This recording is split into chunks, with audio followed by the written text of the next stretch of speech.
Today, as we dive in, as we started last week and will for the next couple of weeks, we're taking snapshots at the book of 1 Samuel because one of the distinctives of the people of Israel all throughout history, but especially in the book of 1 Samuel, is that they are awfully good at hearing what they want to hear from God and deciding to ignore other things from God. You see them kind of walking on a fence between being all in, completely committed to everything that God has to say, and really ignoring what God has to say. Sometimes they listen, sometimes they don't.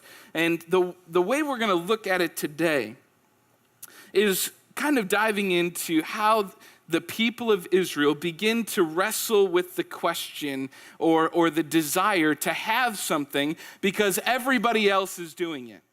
Have you ever been asked the question, if everyone else had one, would you want one too? If everyone was going there, would you go too? If everyone else was doing it, would you do it too? I mean, it just begs you to think back to either memories of your childhood, or maybe you've heard your own children say this, but Mom, everybody else is getting one for Christmas, right?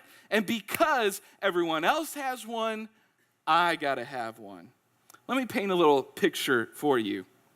I want you to imagine you're standing across the street from two restaurants, and they're right next door to each other. One restaurant has no line in front of it. In fact, it's completely empty. There's no one eating in it. It's open, but there's nobody there.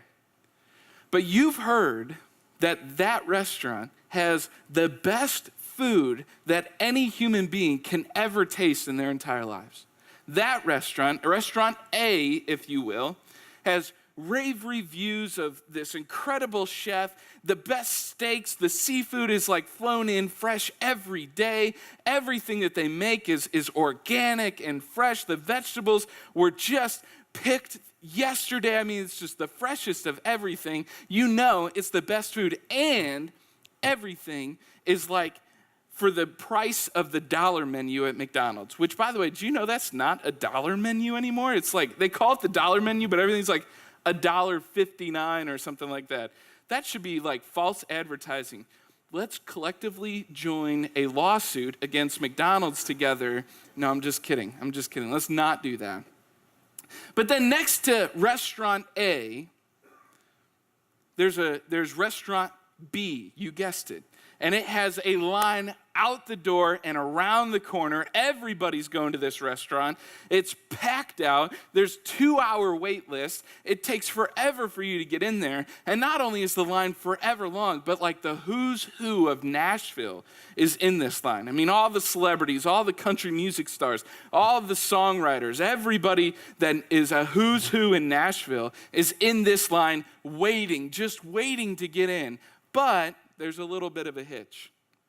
The food in there is terrible. I mean, it is seriously subpar. You wait in line forever because everybody's waiting in line, and then you finally get to bite into that steak or that burger or that lasagna or whatever it may be, and it's the worst food you've ever tasted in your life. The chef was hired yesterday, and he's only like 22 years old and never went and took any chef schooling whatsoever, doesn't know his left from his right, and everything's just getting put into every recipe, and it's terrible.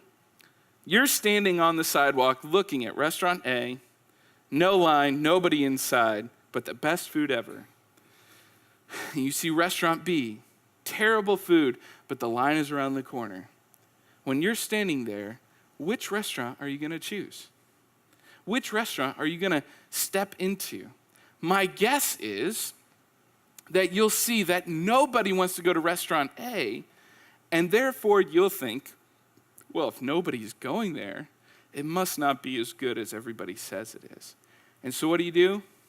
You skip both restaurants, you go to Restaurant C because there's no wait and the food's decent, right? I mean, but typically we'd get in line and we'd want to go to that one, or we'd want to see if we can make reservations to Restaurant B because everybody's going there.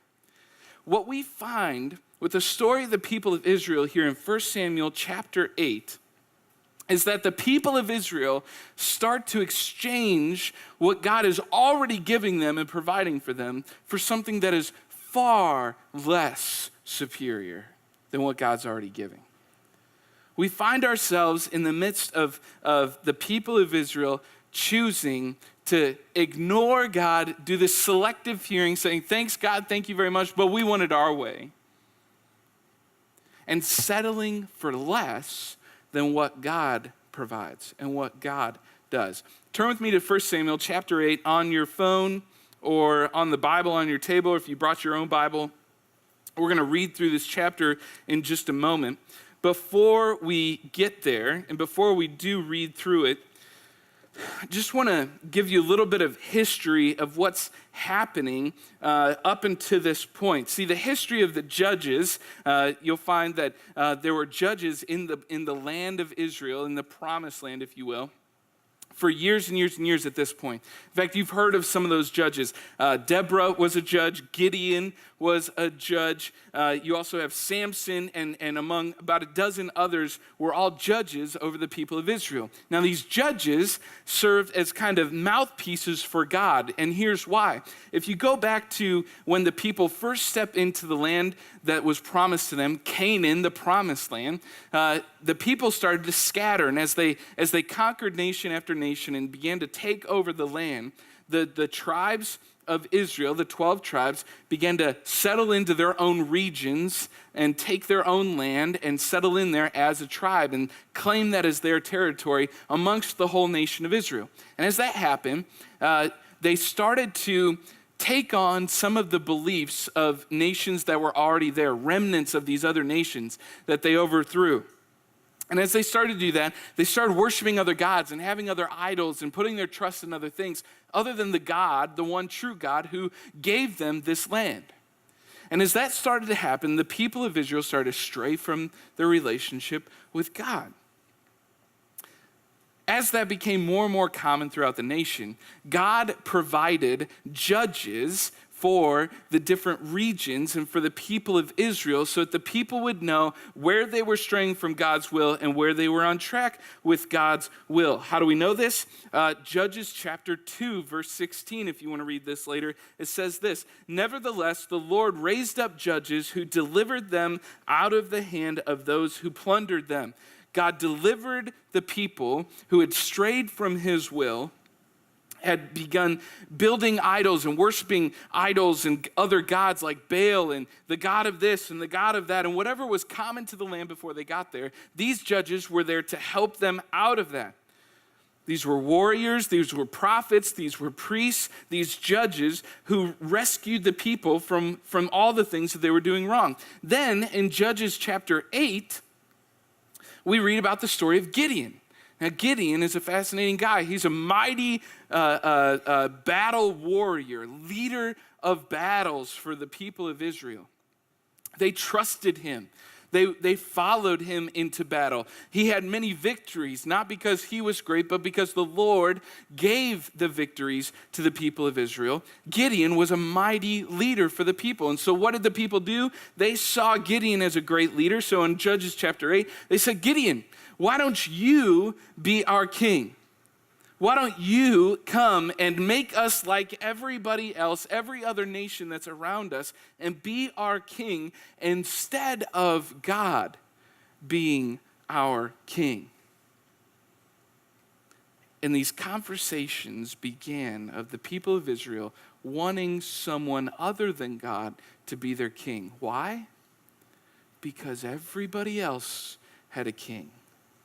And they wanted to be like everybody else. So that's where we find ourselves here in 1 Samuel chapter 8.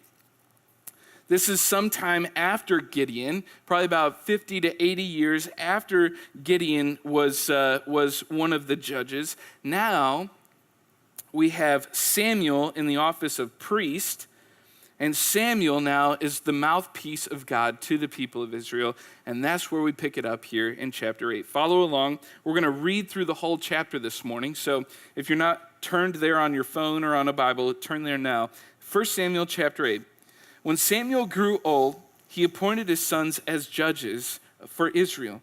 The name of his firstborn son was Joel, and the name of his second was Abijah. And they served at Beersheba. But his sons did not walk in his, Samuel's, ways. They turned aside after dishonest gain and accepted bribes and perverted justice. So all the elders of Israel gathered together and came to Samuel at Ramah.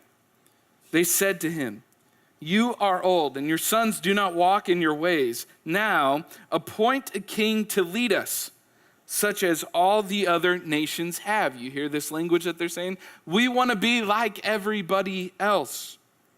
But when they said this, in verse 6, "Give us a king to lead us," this displeased Samuel. So he prayed to the Lord. And the Lord told him, "Listen to all that the people are saying to you. It is, it is not you they have rejected, but they have rejected me as their king, as they have done from the day I brought them up out of Egypt until this day, forsaking me and serving other gods, so they are doing to you. Now listen to them, but warn them solemnly, and let them know what the king will do and how he will reign over them."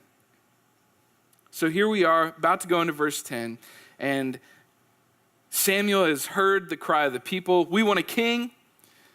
He's taken it to God. God says, warn them that just what could happen if they do receive a king. And if it's still their wish, then go ahead and give them a king. Amazing how God, notice he doesn't break off his promise to be with his people, to continue to be their God, to continue to love them, but he allows them and listens to them and allows them to have a king. Here we go in verse 10. This is when Samuel now warns the people of Israel of the risks of having a king. Samuel told all the words of the Lord to the people who were asking him for a king. He said, "This is what the king who will reign over you will do. He will take your sons and make them serve with his chariots and horses, and they will run in front of his chariots. Some he will assign to be commanders of thousands and commanders of 50s, and others to plow his ground and reap his harvest, and still others to make weapons of war and equipment for his chariots." Verse 13, "He will take your daughters to be perfumers and cooks and bakers. He will take the best of your fields and vineyards and olive groves and give them to his attendants. He will take 1/10 of your grain and of your vintage and give it to his officials and attendants," i.e., there's going to be taxes. Up until this point, there were no taxes. Can you imagine living in a world without taxes? Some of you are like, sign me up, right? But now there's going to be taxes. Look at verse 16. "Your men servants and maid servants and the best of your cattle and donkeys he will take for his own use. He will take 1/10 of your flocks, and you yourselves will become his slaves. When that day comes, you will cry out for relief from the king you have chosen, and the Lord will not answer you in that day." Pretty stern warning. Pretty stern advice that Samuel's giving to the people here. He's like, are you sure you know what you're asking for here? You want to create taxes. You want the king to rule over you and treat you as his slaves. You want to be his warriors. You want to do his battle. Are you sure you want a king? Verse 19, "But the people refused to listen." They refused to listen. Selective hearing. "No," they said, "we want a king over us." And listen to their reasoning. "Then we will be like all the other nations, with a king to lead us and to go out before us and fight our battles." When Samuel heard all that the people said, he repeated it before the Lord. The Lord answered, "Listen to them and give them a king." Then Samuel said to the men of Israel, "Everyone go back to his town."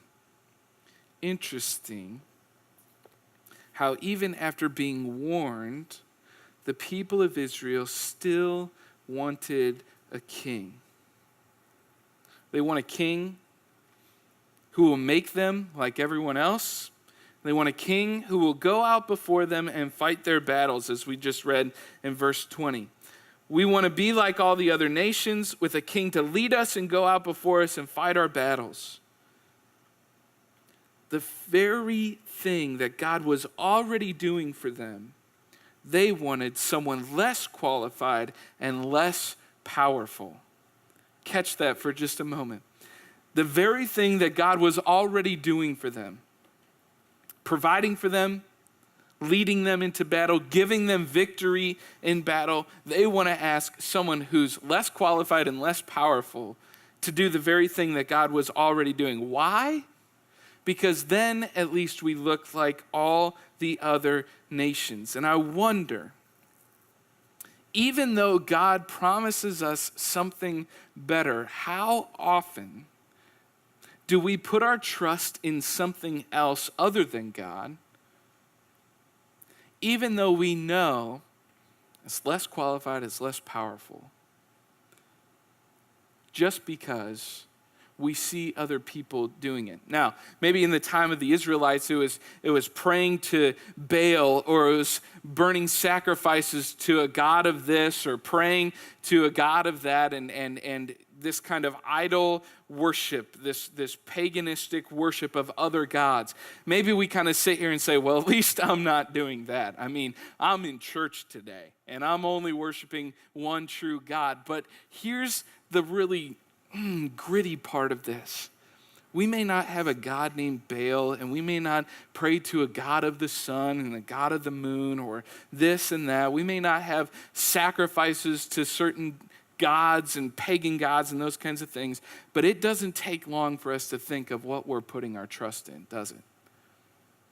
Maybe it doesn't look like that. Maybe instead it looks a little bit more of how we put our trust in our relationships, or how we put our trust in the security of our finances, how we put our trust in whatever the latest fad is, or materialistic things, or popularity, or our ego, or our title.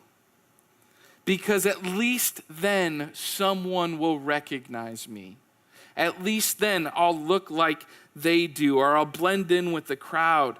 But God didn't create you, uniquely create you so you could blend in. He created you in such a way that you could stand out, that you would be unique, that you would be beautifully designed by Him. Scripture says, you are a chosen people set apart to accomplish His work. But the only thing that requires, or the only thing that helps us ignore that and see so clearly what everybody else is doing and long for that, is selective listening.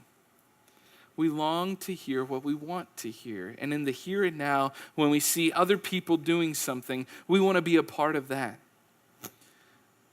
You see, God is calling each and every one of us to listen to Him, to see what the Israelites are doing here and learn from their mistakes, because listening to God rarely takes you where everyone else wants to go. Listening to God rarely gives you what everyone else is receiving. Listening to God rarely leads you to do what everyone else is doing, because you were set apart for a higher purpose than just to be like everybody else.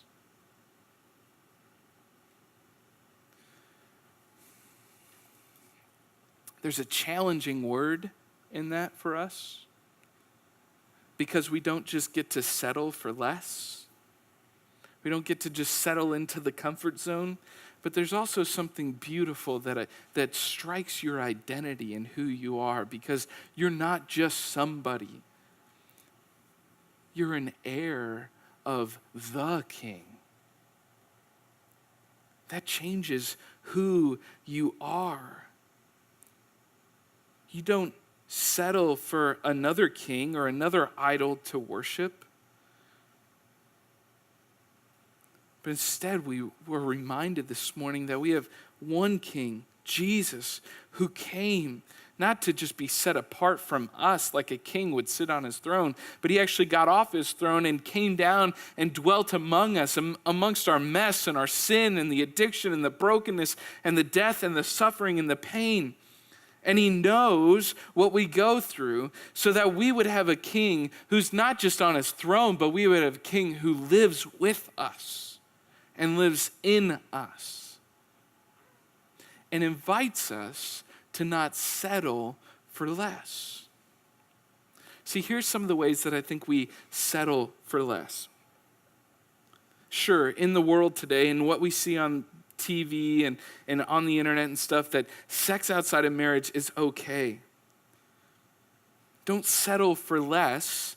Instead, hear what the Lord is saying. How does that lead to healthy marriage that knows how to be intimate without being physical? It doesn't. It equates intimacy with physicality. And when that becomes your definition of intimacy, then how do you grow old together? How do you love one another unconditionally? There's a reason why God calls us to be set apart. Sure, our finances look good now and provide some security, but does it promise to be as secure as the provision of our eternal King? Just consider that for a moment. If our trust is in the money we have, or the money we're saving up for the future, what happens when the future has an ending point and now you're faced with eternity? I want something, and I want to follow a king who doesn't stop providing when I'm dead. I want a king who's going to provide for me for eternity with no end. Sure, we turn to our relationships for our sense of comfort and even protection, but can anyone comfort you or protect you like the King? Since we've had Jack, I've become very aware of just how incapable I am of always being able to protect him. When we were in Haiti, Mia was here with Jack, and Jack was only about 2 months old and was not having a good time at that point in his life. It seemed like everything was the wrong thing. You know, like from 4 p.m. to 9 p.m. was just, there was nothing that could possibly satisfy him. And so I'd call Mia from Haiti in the evening, and I'd hear Jack and how upset he was. And I'd know how hard it was on Mia to not get any rest and to have to care for Jack completely and entirely on her own, and how incapable I felt in those moments of being able to help or protect or care for him. Clues me into the fact that nobody can care for someone else completely or holistically.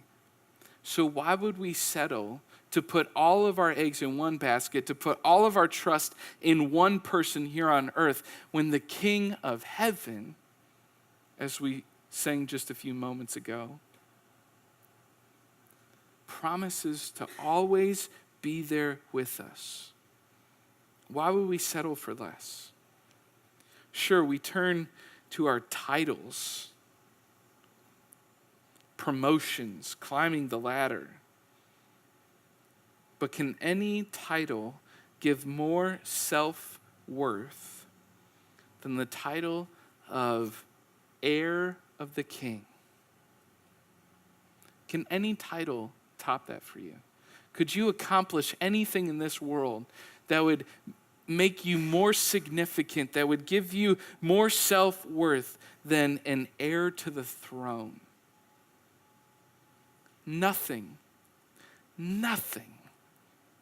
can give you more self-worth than that. And that's exactly what our King Jesus does. So I want you to just pause for a moment, and if you would, take a little inventory of your life right now. Do you find yourself choosing this selective hearing and looking at how the rest of the world lives so that you can be more like them? Or do you find yourself listening more to the Father and our King who calls us to follow him? Where in your life do you think you're placing trust in something too much that's distracting or keeping you from trusting in the Lord? You know, they say that if you want to live like no one else, then live like no one else.